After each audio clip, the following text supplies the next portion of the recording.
back with another episode of Coffee with April. And this time we have a simple Q&A that we want to answer. We get a lot of questions sent to us quite often, and this one was pretty interesting, and I know something that most of you are going to be interested in hearing as well. So forgive me if I'm pronouncing your name wrong, but Gabriel Tan from Australia, I think working in Melbourne based on Instagram, asked two different questions, and we're going to do our best to answer them. So the first one is the bean rate of rise after first crack important to you, and why? I assume that's a visual representation of the bean rate of rise, whether that has a function in our decision of roasting or not. The second question is, what are our thoughts on development time? How do we decide the length of the development time when we're roasting? There's also kind of intertwined in that question something recurring to, so what would we do with our QC and how would we actually deal with that? So first things first, let's start talking about the rate of rise. So we're talking about a rate of rise. Most people these days are referring to a visual representation of the curve. And I would like to argue that there's almost two different rate of rises functioning when you're roasting. One, the one you see on a curve, and you're focusing on, most of you at least, as a linear kind of function, being basically declining steady over the course of the roast. The second one being the actual rate of rise of the coffee inside of the machine, which, to be fair, we don't really know, at least not from an inside perspective, right?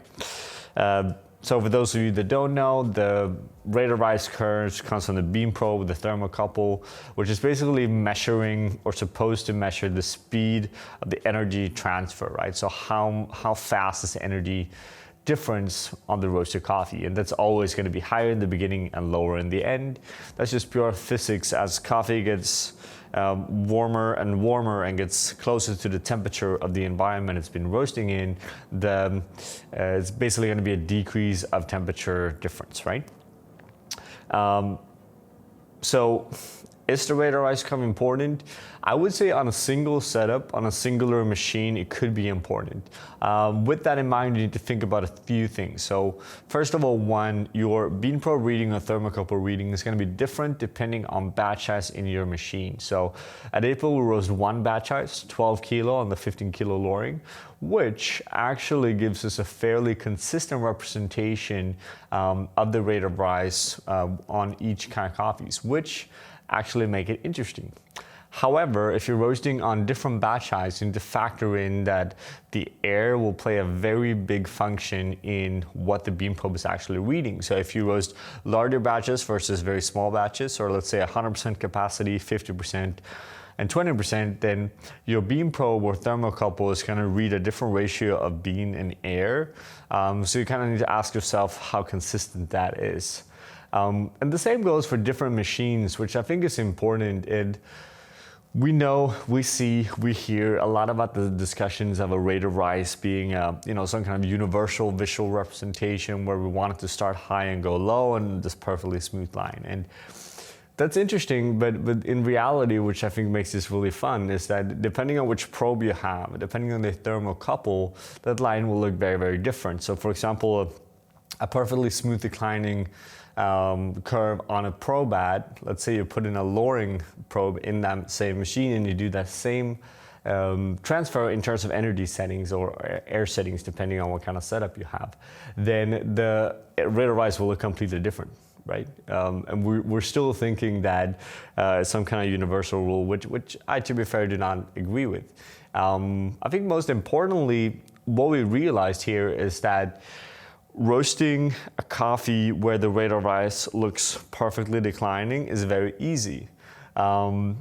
Is that the tastiest version of that coffee, though? No, we find again and again and again that we, according to our preference, are finding tastier versions of that coffee that is roasted from a visual perspective where the rate of rise are not perfectly declining.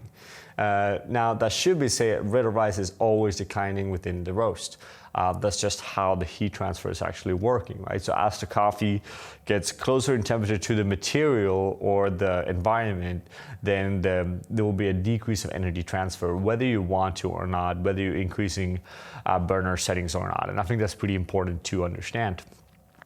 Now, more specifically, after first crack, what's happening for a lot of people, not all people, the rate of rise is kind of plummeting down for some coffees, for example. For other coffees, it doesn't, right? And the thing is that when you go through crack, you basically build up an internal pressure in the bean, and it's a tiny little bit of an explosion. And that explosion is releasing basically stuff that is colder than the beans, which is more or less cooling down the bean probe.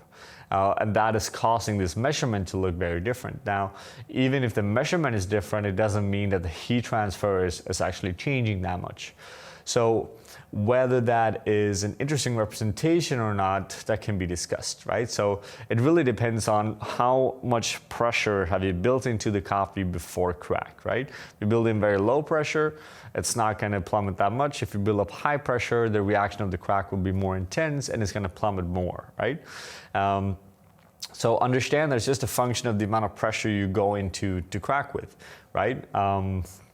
That being said, I mean, from a roasting perspective, it's up to all of us to kind of find our style and figure out where we want to be. I think the most important thing here with the rate of rise after crack is, understand what is actually happening. Then if you still want to have this perfectly decline from top to low, then, go for it. But at least understand why it's behaving the way that it does, and then you can make a decision on it. I can say what we actually do is we work with the crack rate of rise, meaning where the rate of rise is when we go into crack as an important kind of tool together with the end rate of rise, meaning what is the lowest rate of rise in a roast. And that actually gives some indications depending on coffee and depending on style of coffee and taste and vibrancy and so on, that we're not going to go into now. It's a bit more complex and it's a much longer video, but that's an interesting feature that we are looking into. So long story short, do we care visually how the rate of rise looks? Well, not before we taste the coffee, right? And again, I don't see a clear parallel where a perfectly declining rate of rise after first crack would generate a tastier coffee than something that doesn't. And in our business, we're looking for tasty coffee. Second question, how do you find or decide how long development time you want for your coffee? Interesting question, difficult question to some degree as well. I should say, and we've said before in all of these videos, that we basically roast a filter profile, one espresso profile, and what we refer to as milk espresso profile. And the main difference here is going to be development time to some degree. That is going to change in between the different profiles. So we first start by generalizing or categorizing on a bigger scale. So is this filter, espresso, or something else? Then within the filter profiles and within the espresso profiles, we also have changes, which is depending on the coffee, depending on what we're roasting and not roasting. It's hard to generalize, it's hard to go into actual specifics here, but basically what's happening is that once you go into caramelization, which happens before crack, and then you push into crack, then different coffees have a different sugar content, and that sugar content is going to be able to deal with a longer or a shorter time after crack. So you're going to get to a point where your sugars are going to start deteriorating, right? And you want to keep as many sugars in the coffee as possible to make it sweeter. Now, the challenge here is that the sugar content and how the sugar behaves differs based on coffee. So we need to actually go in and look at the sugar content of each individual coffee to be able to tell that. Now, in reality, in terms of roasting, that becomes a lot of trials and error where we're trying to kind of measure and figure out taste-wise where we're ending up and where we can be. And basically, the idea is to be able to have as long development time as possible while still keeping the coffee clean, transparent, and vibrant, and with a juicy texture. The reality is that a lot of things are actually going on after first crack, and quite often the time and what you do there is actually going to be deciding whether this coffee is going to end up being tasty or not tasty. So as a reference, we have, again, guidelines for filter coffees in terms of time after crack. guidelines in terms of espressos, and that's what we're generalizing and started doing. And then we have some coffees on the filter side that basically goes closer to an espresso profile in terms of what's happening after first crack, just because the coffee can take it without actually developing any negative characters. Example of those coffees could be, for example, Colombian coffee. So Colombian coffees in general, we extend after first crack. Not necessarily higher end temperature, but it takes more time for most of them to actually get the same color spectrum as we can get, for example, with an Ethiopian coffee with a lot less time. Moving on. So how should I do my QC?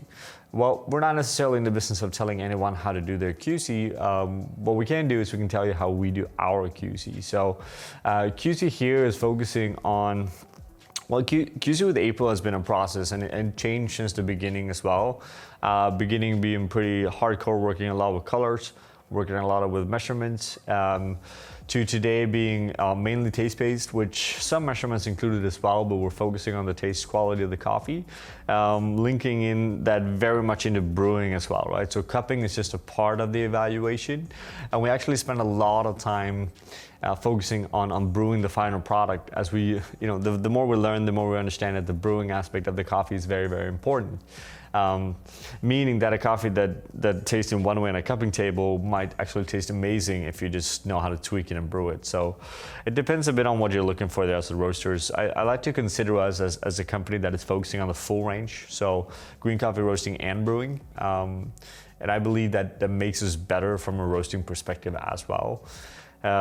What I can say with like a few tips and tricks, if you're working with different types of color tracking, keep in mind the color actually changes from day after roast. So the color of the same batch one day after, or just after, or 10 days after will be different.